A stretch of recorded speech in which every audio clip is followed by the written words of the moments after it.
Olá, sejam todos bem-vindos para mais uma aula de arte. E eu sou a professora Lúcia e vou estar com vocês aqui nesse momento. Então, vamos ver o que nós temos para a aula de hoje? Muito bem, então na aula 14 nós temos revisão e avaliação, certo? Então, vamos dar início à nossa aula?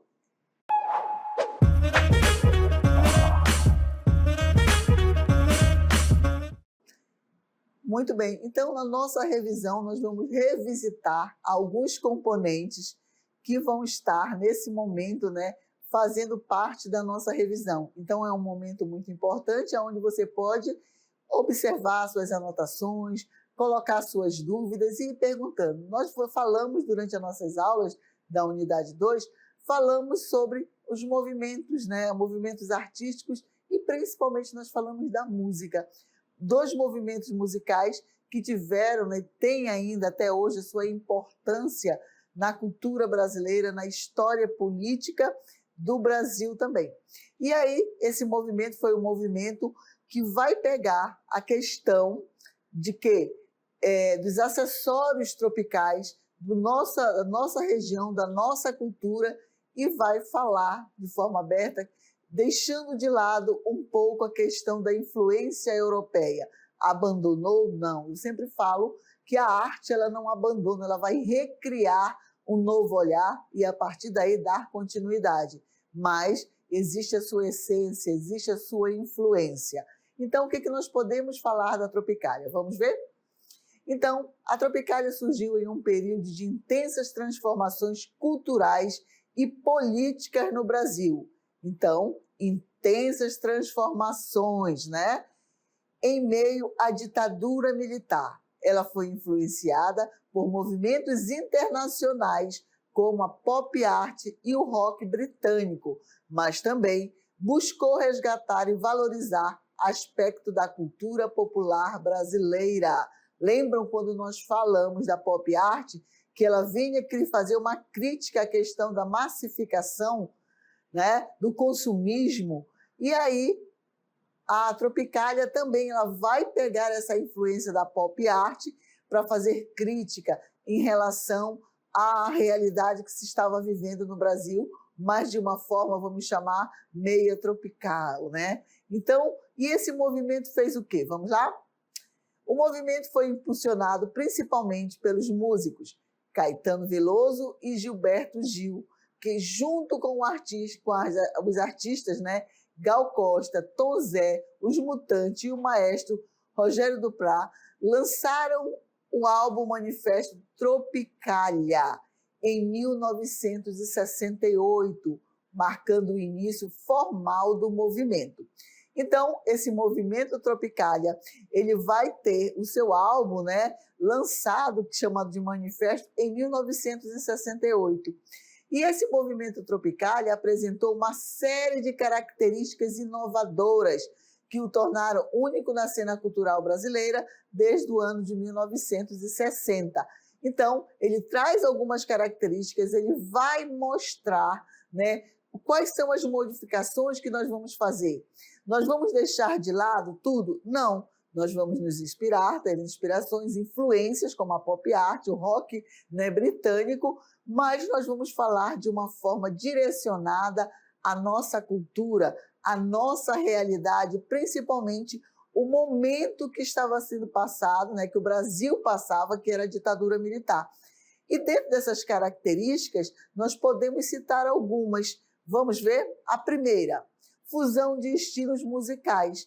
Então, o que é a fusão? É justamente essa mistura, A Tropicália misturou os gêneros tradicionais brasileiros, como o samba e a bossa nova, com influências internacionais como o rock, o pop psicodélico, jazz e música eletrônica. Essa fusão ajudou a criar um som híbrido e original.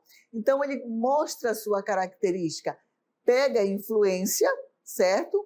Da pop art, do rock britânico, do jazz, mas ele coloca a sua essência enquanto Brasil, colocando dentro da música, do seu ritmo, a realidade que o Brasil vivia. Aqui nós temos duas imagens que caracterizam esse movimento, certo? Aqui nós temos do Caetano Veloso e os Mutantes. O Caetano Veloso faz, né, a capa desse disco, desse LP, e aqui nós temos os Mutantes, que é a sua vocalista principal, é a Rita Lee, aonde traz toda essa roupagem, até mesmo a forma de se vestir, as cores que eles utilizam, muito chamativa. E aí a Tropicália também tem algo como característica que é o experimentalismo. Os artistas tropicalistas quebram regras musicais convencionais, utilizando arranjos ousados, atonar distorções, efeitos eletrônicos e elementos do concretismo na música e na poesia.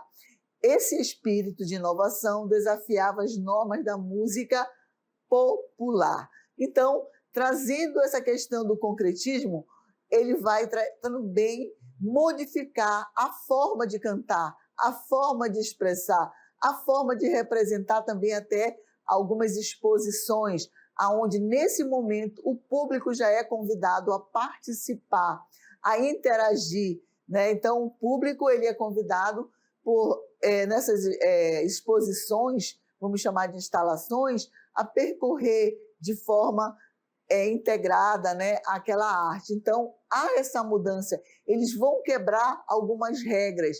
Lembram como nós falamos da música? Quando nós falamos, desculpe, do balé clássico, que há essa mudança até chegar no balé contemporâneo, mas que a essência, né, dos primórdios ainda permanece, certo?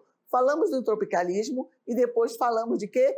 A música de protesto. A música de protesto, ela vai ser aquela música que realmente vai falar do contexto, principalmente o contexto econômico e político que o Brasil vivia.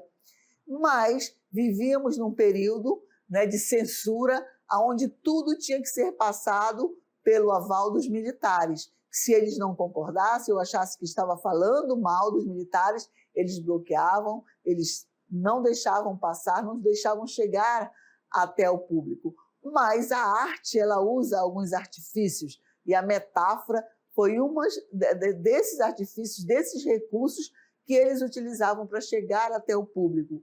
E falamos que essas músicas, geralmente, elas são feitas para os intelectuais. Quem são esses intelectuais? São justamente aquelas pessoas que estavam lendo, que iam na fonte, que pegavam livros e sabiam da realidade do Brasil naquele período. E aí, o que nós podemos falar sobre essa música de protesto enquanto conceito histórico? Vamos ver? A música de protesto no Brasil refere-se a um movimento artístico musical que ganha força principalmente nas décadas de 1960 e 70, durante o período da ditadura militar, que foi de 1964 a 1985.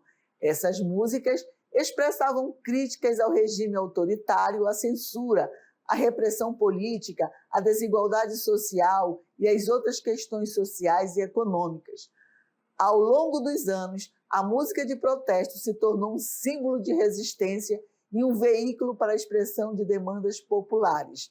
É aquilo que eu falei. Então, a arte, ela levanta bandeiras, ela traz para o público, né, ela mostra para o público a necessidade, a ansiedade, o desejo que a população quer falar e que era proibido, né, falar. Então, a música, eles utilizavam esses artifícios através da música, das artes plásticas, do teatro, certo? Então, eles usam esses artifícios para driblar a questão dos militares, que os militares faziam essa censura. Então, esse período foi um período muito crítico em relação à arte, em relação à opinião pública. Tinham que ficar calados, né? Como nós vimos naquela música que eu coloquei para vocês em outra aula, sobre a banda, né? Então, a banda é uma música de protesto, onde as pessoas poderiam estar fazendo o que estivesse fazendo. Tinham que parar, ficar perfilada e ver a banda passar, porque se não fizesse isso,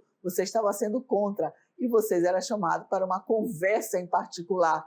E aí poderia voltar ou não para a sua casa, como a história conta que aconteceu, que várias pessoas até hoje não foram encontradas. Então, A característica da música de protesto tem o quê? Um conteúdo político e social.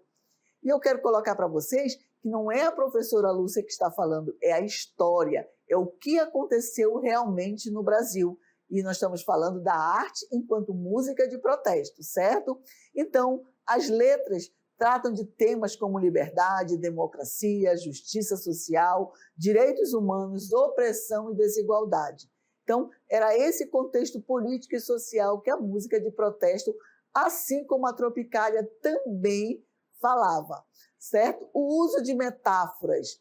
Devido à censura, muitos artistas utilizavam metáforas e símbolos para escapar da repressão e vincular suas mensagens de forma velada. Então, aquilo que eu falei, que a música de protesto muitas vezes é feita para os intelectuais, as pessoas que vão buscar, que vão realmente ler os livros de história, eles vão conseguir entender o que essas metáforas estavam querendo falar.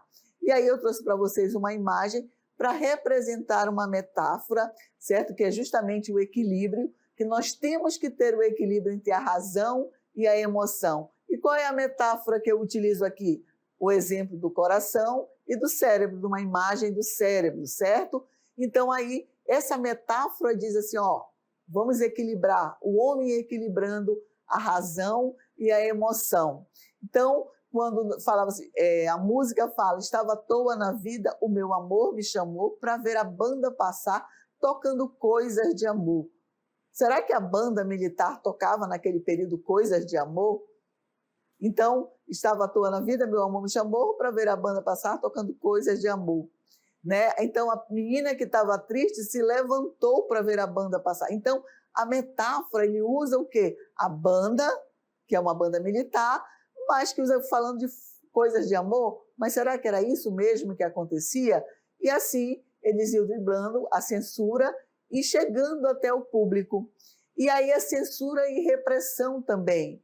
Durante a ditadura militar, muitas músicas foram proibidas e os artistas perseguidos, exilados ou presos.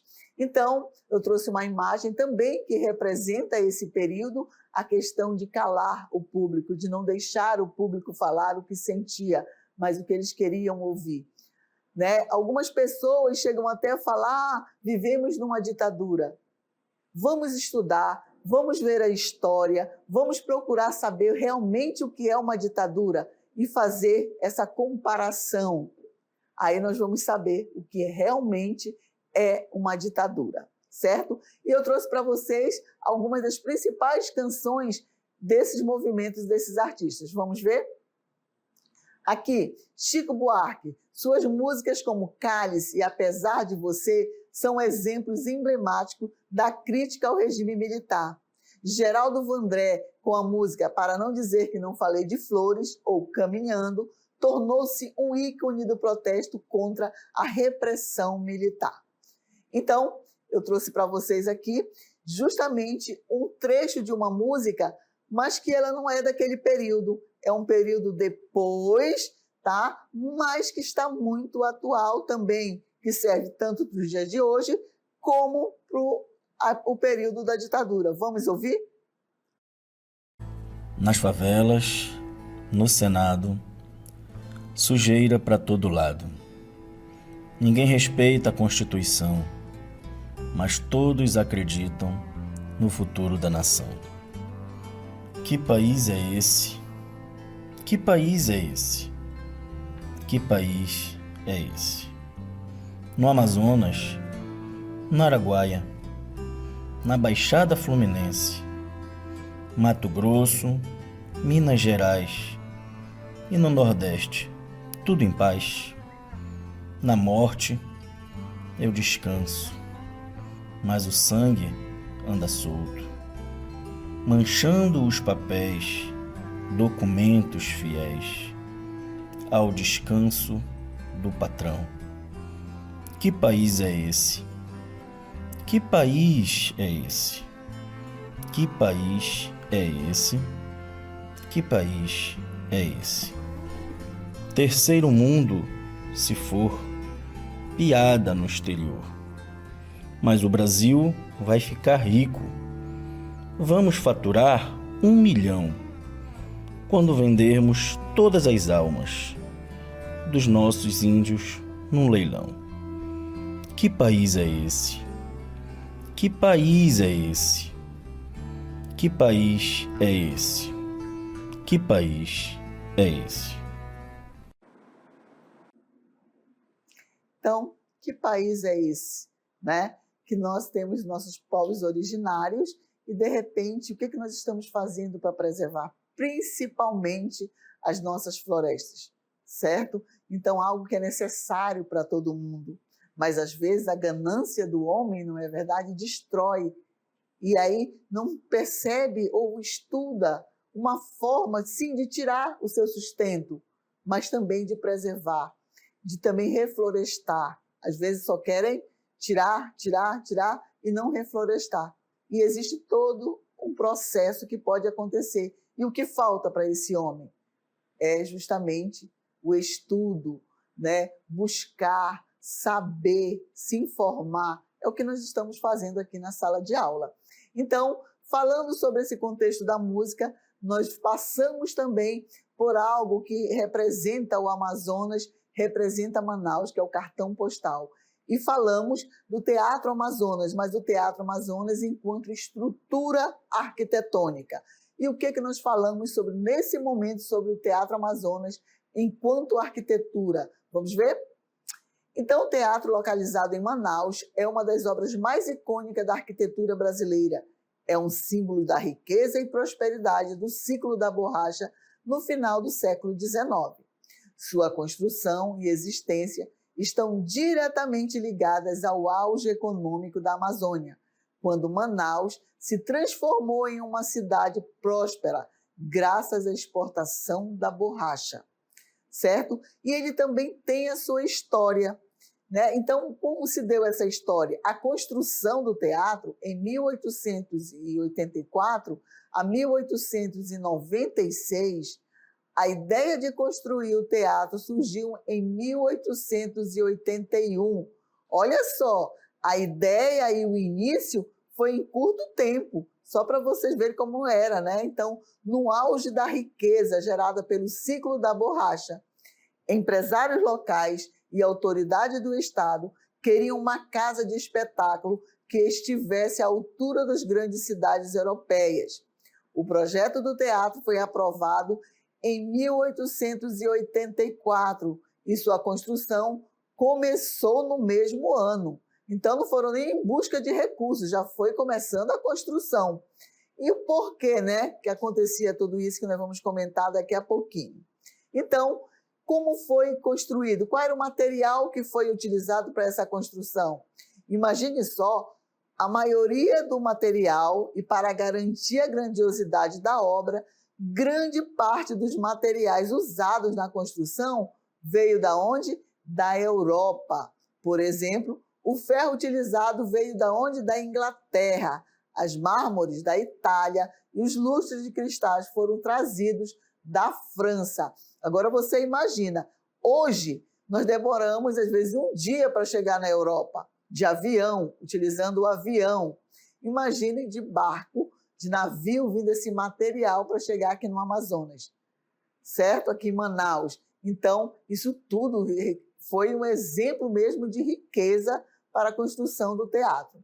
Então, o teatro foi construído justamente nesse auge, né, no apogeu do ciclo da borracha, e sua inauguração se deu em 1896. Ele foi inaugurado em 31 de dezembro de 1896 e teve, né, trouxeram uma apresentação italiana, uma opereta de La Gioconda, de Almicare Ponchielli. A inauguração marcou o ponto alto da era da borracha em Manaus, quando a cidade era uma das mais ricas do Brasil.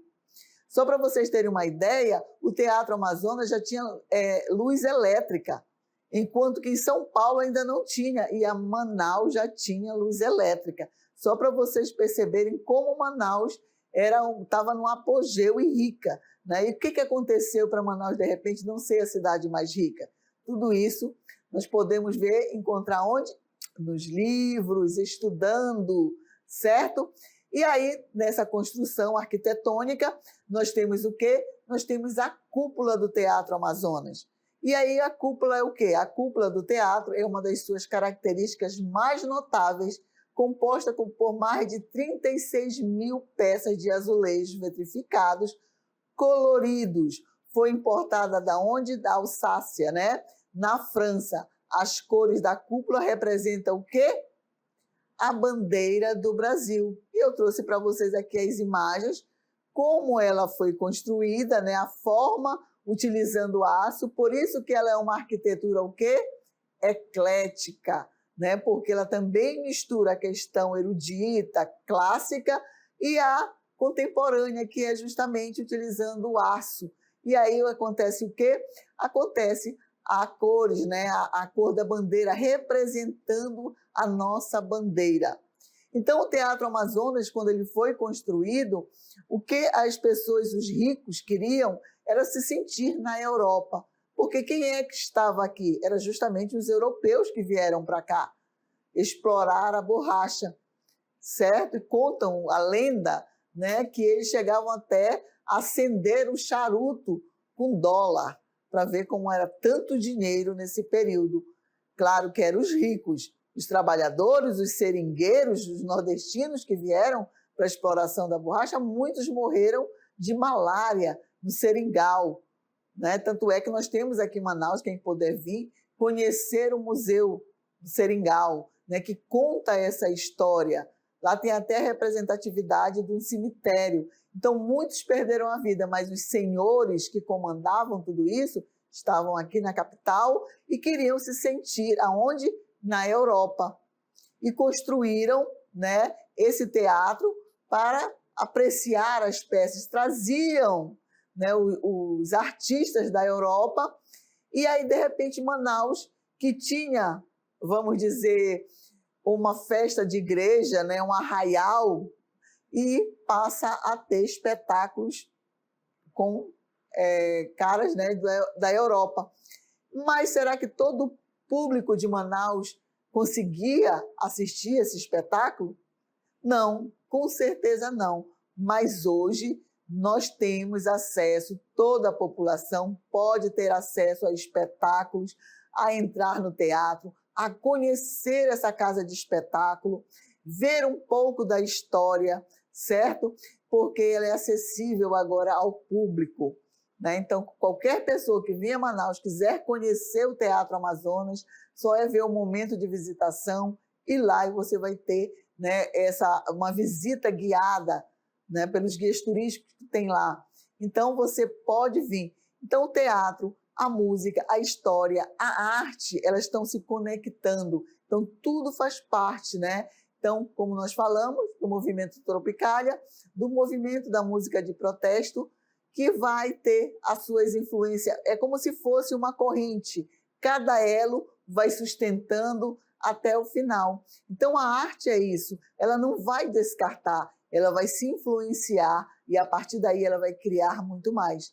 Falamos também de outros itens na nossa aula, como o teatro enquanto arquitetura, mas o teatro enquanto encenação. Falamos do roteiro, do texto, do diretor, da atriz, do ator, e conhecemos cada papel, o que é um protagonista, o que é um antagonista, o que um artista faz enquanto personagem, a caracterização deles, o figurino, a maquiagem, a peruca, os acessórios.